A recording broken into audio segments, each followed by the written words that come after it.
Hello kiddos. So in our today's session we are continuing the same topic what we have studied in our last session, okay? That is laws of arithmetic and inverse operations, okay? In our last session I clearly explained you what all laws we have, yeah, and how to solve the problems based on those laws, which are commutative law, associative law, distributive law. Okay, and we also studied about inverse operations. Addition, the inverse of addition is subtraction. If you have multiplication, the inverse of multiplication is division and vice versa. Okay, so that is how inverse operations work. So in our last session I explained you with all the example problems in here, right? So in our today's session we are going to solve the same questions based on laws of arithmetic and inverse operations. Okay, today's session is all about solving the exercise problems. Okay, so yeah, what is the first question we have here? Copy and complete, right? 1a, which is 18 times 3 equals 3 times a box equals 54. And by looking at the question, first thing I want you to tell me is this is based on which law? Yeah, so it is commutative law. So whenever you see an equation, you need to understand that there is LHS and RHS, and you need to see if LHS is equals to RHS or not. And LHS stands for, and LHS is left hand side, all the numbers what you see the equation which is on the left hand side, and RHS is nothing but right hand side.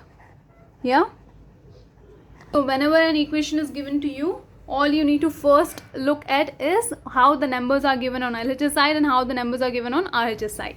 Okay, so now you know what is LHS and RHS. Yeah, if you see an equal to in between, all the numbers which are falling onto your left hand side are nothing but LHS side. Okay, and all the numbers which are on the right hand side, it is nothing but RHS. Yeah, so by looking at the question, it is clear that it is commutative law. Yeah, so how do we write commutative law? A times B equals B times A. And what are the factors are applicable in commutative law? By factors I mean addition, subtraction, division and multiplication. So in commutative law it is multiplication and addition, that's it. There is no division and there is no subtraction, right? So A times B equals B times A.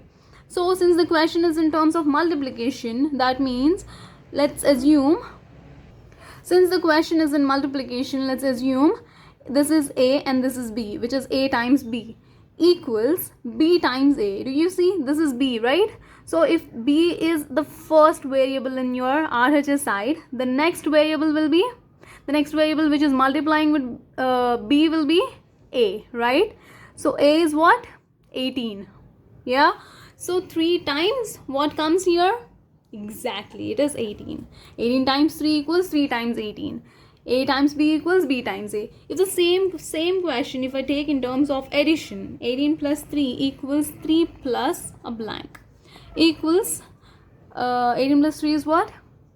That's right, 21. Okay, so this is again commutative law, but it is in terms of addition. So A plus B equals B plus A. So what is A here? A is 18, A is 18 and B is 3, right? So if A is 18 and B is 3, in the first, which is on LHS side, it is A plus B, 18 plus 3. On the RHS side, it is B plus A, that means 3 plus 18. So 3 is already given in the question, the other number which is missing is 18. Clear? So 3 plus 18 or 18 plus 3 equals 21. Yeah. Okay, let's solve the next question, which is B. 19 plus 48 plus 81 equals 19 plus a box equals a box. So the n box is nothing but, the n box represents the answer, right? So these two boxes are the empty boxes, which means there are two numbers which comes here, right? By looking at the question, just tell me this question falls under which law? That's right, it is associative. What did I tell you? When you see numbers more than 2, that means it is associative law. Yeah, so this is associative law. So how do we solve associative laws? Do you see any change in their places? Do we switch their places or anything? No, right? Associative law is something where you add first two numbers first and then add the third number to it, or you add next two numbers and then add the first number to it. Okay, that is how you solve associative. So here also the numbers are going to be same, 48, 19 plus 48 plus 81. Okay, when you add these three numbers, the answer which you get comes in this box. So 19 plus 48 plus 81. What is the addition of this? 9 plus 1 is 10, 10 plus 8 is 18. Now 8 plus 1, 9, 9 plus 1, 10, 10 plus 4, 14. So the answer is 148. Okay, clear? Now let's do this question C, which is 17 times 2 plus 10 equals 17 times 2 plus 17 times a box equals 34 plus a box equals a box. They have done the whole calculation of solving this problem, and okay, forget about that. First, by looking at the question, just tell me which law this comes under. That's right, it is distributive law. What did I tell you? How to identify if it is a distributive law or not? You need to check if a number is getting multiplied with a bracket, with the bracket of numbers which are either added or subtracted. Okay, if you see a number which is getting multiplied with a bracket of numbers which are getting added or subtracted, yeah, so if you have questions something like that, then these kind of questions comes under distributive law, because the number which you see outside, the multiplication number, that is getting multiplied with what? The whole bracket thing. Okay, with the whole bracket. That means all the numbers which comes under that bracket, which comes inside this bracket, has to be multiplied with 17. Or first you will add these numbers and then you multiply that number with the number which is outside the bracket, which is in the relation of multiplication with the bracket thing. Understood? What is the relation between 17 and this bracket? It is multiplication, right? That is why 17 has to be multiplied with all the numbers which is inside the bracket. Okay, let's just solve this in steps. 17 times 2 plus 10. How do you distribute this? That's right, 17 times 2, and what is the sign we have here? Positive, right? Plus 17 times 10. What if you have one more number here? 2 plus 10 plus, let's say, plus 4. Then you will have to write plus 17 times 4. Understood? That is how you distribute the numbers. Clear? Now, this is our second step. This was the first step and this was the second step. In the second step of our question, what is the number which is missing here? 17 times 2 plus 17 times? Exactly, 10. Okay? Now, the third step will be 17 times 2 is what? That's right, 34. Plus 17 times 10 is what? That's right, 170. So this is the third step, and then this third step in our question is 34 plus the number which is missing is 170. That's right. So 170 plus 34 gives us what? Let's add 170 plus 34. 0 plus 4 is 4. 7 plus 3 is 10. 1 plus 1 is 2. 204. So the answer is 204. Clear? Okay, let's look at the question D. Now, it is again the same type of question.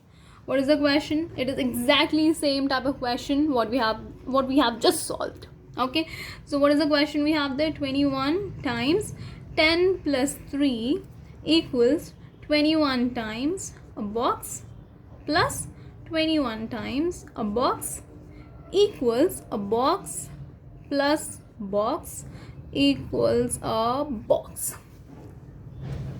Yeah, so this is your first step, this is your second step, this is your final step, which is your answer. I want you to solve this and tell me what answer are you getting for this. Okay, so it is exactly like the same question what I have just showed you. Okay, if you want, you can do it in a proper stepwise and then check if you are getting the values which are missing out of the questions. Just fill them with the values. Just fill those boxes with the values which are getting in your solution. Okay, so this is exactly same like this question, guys. Okay, please relate your D question with the C question and then try to find out all the answers for these boxes. Okay, clear? Now what is the question E?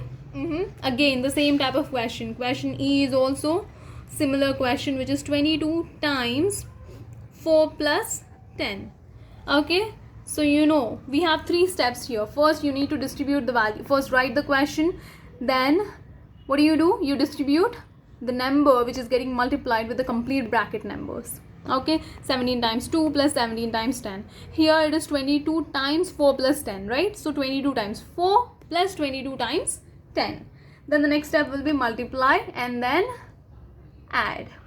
Yeah, first thing you need to understand is that you need to multiply the numbers first. You cannot, add 2 plus 17, you get a value and then multiply. No, you never do that. First you need to multiply the terms and then whatever sign which is in between those multiplications, if it's addition or subtraction, then do the addition and subtraction. Okay, first always remember, first you need to do the multiplication of the numbers, then only you can add or subtract based on the question. Clear? The next question is question F, which is 328 multiplied by 27 gives you 8856. Okay, by looking at the question, just tell me what law this question falls under. This doesn't fall under any law because it comes under inverse operations. Okay, so what is the sign you see here? It is multiplication, right? What is the inverse for multiplication? It is division. In the question he asked 8856 divided by 27 equals what, and 8856 divided by some number gives you what. Okay, so what did I tell you about multiplications into divisions? The answer is 8856 divided by 27 gives you what? So if your answer is getting divided with one of these numbers, one of the multiplication numbers, that means the answer for this division will be the first number or the second number based on the number which you have chosen for the division. Okay, since you have taken 27 as your dividend, that means the answer will be the first number. So 8856 divided by 27 gives you 328. That's right. Now 8856 divided by 328 gives you what? Exactly the next number, which is 27. Yeah, clear? This is how you need to write. That's it. Now question G. 986 plus 458 gives us 1444. Now here, this question is in terms of addition, right? So what is the inverse operation for addition? Simple, it is subtraction. So let's take this answer, which is 1144 minus 986 gives you what? 458. The same way, if 1144 gets subtracted with 458 should give you 986. Clear? You do not have to worry about that. You do not have to think so much that you have to take some other numbers. No, every number which you are doing in your subtraction is part of your addition, which you have solved, which they have solved in the question. Okay, every number which you are taking for the subtraction, it is actually in your question. You do not have to think about any other numbers except the numbers what you see in your question. Clear? That's how simple inverse operations and also these 3 types of laws. Okay, I hope these laws and inverse operations are very clear to you. Yeah, hope you understood how to solve these questions based on the types of laws and then also the inverse operations. Okay, now let's get started with the question 2. Use inverse operations to copy and complete. So what do you see here? A box plus 53 gives you 186. So how do you solve this? It is addition, right? So your inverse operation for addition will be subtraction. That should give you 186 minus 53 gives you the answer for your number which is missing. Yeah, so 186 minus 53 gives you what? 6 minus 3 is 3, 8 minus 5 is 3, and 1. The answer is 133. So 133 plus 53 gives you 186. Clear? Now this is question A, and then the B is a box divided by 12 equals 7. Here it is division. So what is the inverse operation for division? Simple, multiplication. So all you need to do is take this answer 7 and multiply it with the number what you have in your question. 7 times 12 gives you what? Let's do that. 12 times 7. 7 2s are 14. 7 1s are 7 plus 8. 7 plus 1, 8. 84. It is 84. 7 times 12 is what? 84. So the answer, the number which is missing here is 84. 84 divided by 12 gives you 7. It's 84. What is the question C? A box minus 54 equals 228. What is the inverse operation for negative? What is the inverse operation for subtraction? That's right, it is addition. So 228 plus 54. So 228 plus 54 gives you how much? 8 plus 4 is 12. 5 plus 2, 7. 7 plus 1, 8. And 2. 282. So 282 minus 54 gives you 228. Okay. Now the last type is a box multiplied by 9 equals 108. What sign do you see here? Multiplication, right? So in the inverse operation for multiplication is division. So 108 divided by 9 gives you the number which is missing here. So let's do the division for this. 108 divided by 9. 9 ones are 9. 10 minus 9 gives you 1. Take your 8 down. It is 18. 9 2s are 18. And the remainder is 0. So the answer what we got, the quotient, that is 12. So 108 divided by 9 gives you 12. So 12 times 9 is 108. Clear? So in this question we have done all the inverse operations. Addition into subtraction, division into multiplication, subtraction into addition, multiplication into division. Yeah, clear? So this should clear all your doubts. If you had any doubts in inverse operations. Okay, so this is how simple it is to solve the problems based on inverse operations. Clear? Now third question, use the laws of arithmetic to help make these calculations easier. So did I not explain you how to solve the problems based on the laws of arithmetic? I did, right? So I will just tell you how to solve this. What is the question A? Question A falls under which law? That's right, it is associative, because there are 3 numbers. Yeah, so if the numbers are more than 3 and the numbers are in terms of addition or multiplication, and if the numbers are more than 3, then this comes under associative law. Clear? Now question B, 2 times 25 times 19 times 2. So this comes under what? That's right, this again comes under associative law, because it is complete multiplication. Except multiplication, do you see any other sign here? No, right? So even this comes under associative law, because the numbers are more than 2. The multiplication numbers are more than 2. It can be 3, it can be 4, it can be more than. See, if you see the numbers which are more than 2, that means those comes under associative law. Clear? Now question C, 24 times bracket 10 plus 2. So 24 is getting multiplied with this bracket thing. Okay, and the numbers which are inside the bracket are in relation of addition. Yeah, so 24 times 10 plus 24 times 2. So this comes under which law? Exactly. So you're distributing 24 with the complete bracket numbers. So this falls under distributive law. Clear? Now question D, 37 plus 42 plus 63 plus 58 plus 19. So this comes under what? Oh, you guys are smart, huh? Yes, exactly, that's right. So this comes under associative law again. Okay, because what do you observe here? All the numbers are getting added, right? So we see addition signs here. Yeah, so we don't see any other sign except addition. So that means this is again associative law. Now question E, 25 times 100 minus 10. So this is, that's right, it is distributive. And the last question is 2 times 17 times 4 times 5 times 25. So what is the question F? The last one, 2 times 17 times 4 times 5 times 25. So tell me which law this comes under. That's right, it is associative. Yeah, clear? What is the fourth question? If 87,084 divided by 246 gives you 354, what is 354 times 246? And what is 87,084 divided by 354? Okay, let's solve that. What is the question we have? 87,084 divided by 246 gives you what? 354.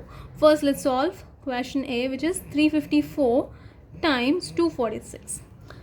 You see here, this is division. So what is the inverse operation for division? Multiplication, right? So when you multiply 354 with 246, that should give you the first number, which is, that should give you the first number. That's it. So the answer for this is 87084. Clear? Now the next question is 87084 divided by 354. So it is division now. So if 87,084 is divided with 354 instead of 246, the answer which you get here will be 246. That's it. 246. That's it. Now, what is the fifth question we have here? Okay, the fifth question is, Atanle was working on his homework. Please forgive me if the pronunciation is wrong. Okay, he wrote 462 minus 287 equals 185. His teacher said he was wrong and that he could see his answer was wrong by doing an addition sum. What sum should he do to check his answer? So here there is this equation given, 462 minus 287 gives us 185. So his teacher says that he did a error in his question. So how can we check if his question is right or wrong? Since it is subtraction, the inverse operation for subtraction is addition, right? So all you need to do is 185 plus 257. You need to add 185 with 257 and see if you are getting 462 or not. If you are not getting 462, that means that is wrong. Okay, let's do that. 185 plus 287. Let's add 185 plus 287. 7 plus 5, 12. 8 plus 8, 16, 17. 2 plus 1, 3. 3 plus 1, 4. 472. Yeah, that means yeah, his problem is wrong. Yeah, so it should be 472 instead of 462. Clear? Now, what is the question 6 we have here? Show how you use the distributive law to work out 60 minus 12 divided by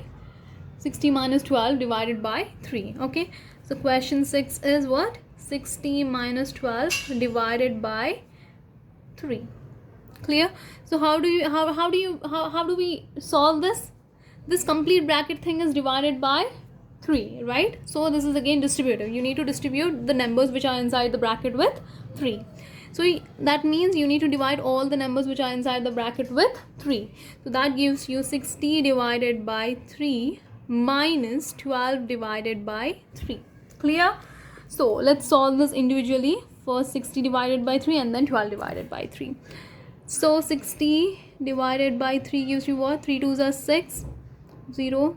You are taking one more 0. That means your coefficient will also be added with 0. So 60 divided by 3 is, that's right, it is 20 minus, now 12 divided by 3. 3 times what gives you 12? That's right, 3 4s are 12. Yeah, so 12 divided by 3 is 4. So the answer is what we got is 20 and 4. So 20 minus 4 gives you, that's right, 16. So the answer for question 6 is 16. Clear? Now, what is question 7? Draw dots arranged in a rectangle to show why the distributive law works. Use these numbers for your example. So the question given here is 6 times 2 plus 5 equals 6 times 2 plus 6 times 5, which gives you 42. That means the total of the total dots are 42 dots.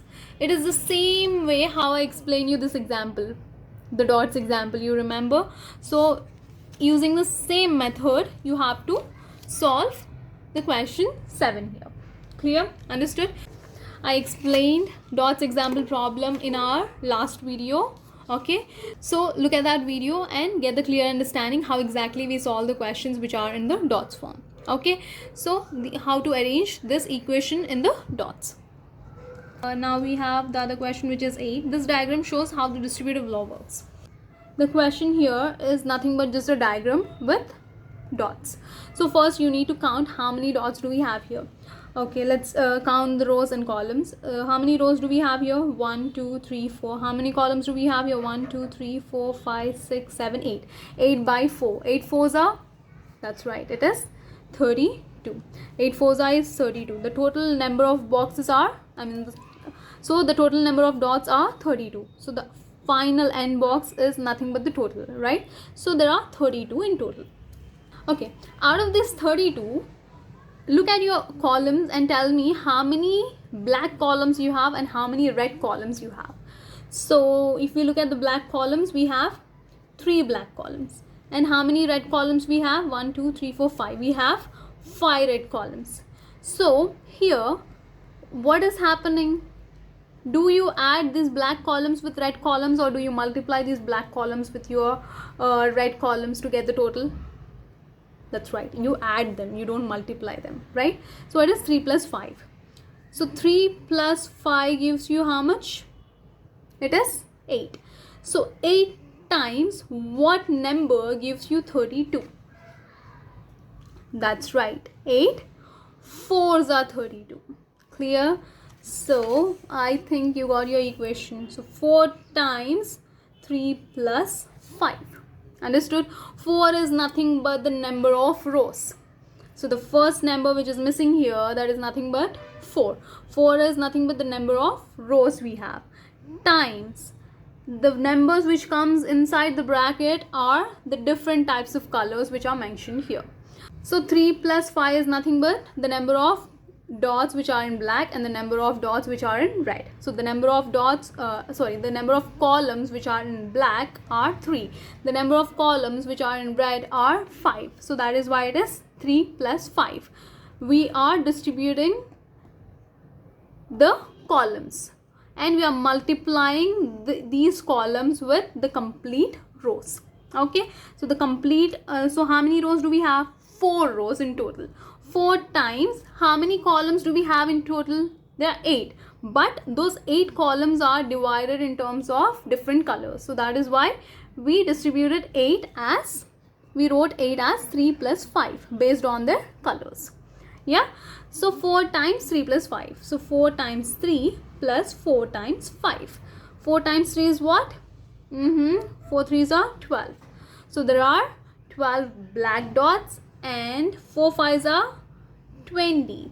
So we have 20 red dots. So the total number of dots we have altogether is nothing but 32. Clear? So the total number of dots are 32. That's it. So yeah. Understood? So if you have understood this will be very easy. So it will be very easy for you to solve the 7th question. You don't even have to look at the previous video to understand how to solve the questions based on this diagram. Yeah, so if you understand the question 8, then it is easy for you to solve the question 7. In our next session, we are going to cover order of operations, which is the last topic from this chapter. We are almost done with number and calculations if we finish order of operations. Okay, kiddos, that's it for today. See you in the next session with a new topic, which is order of operations. Okay, yeah, take care then. Bye bye.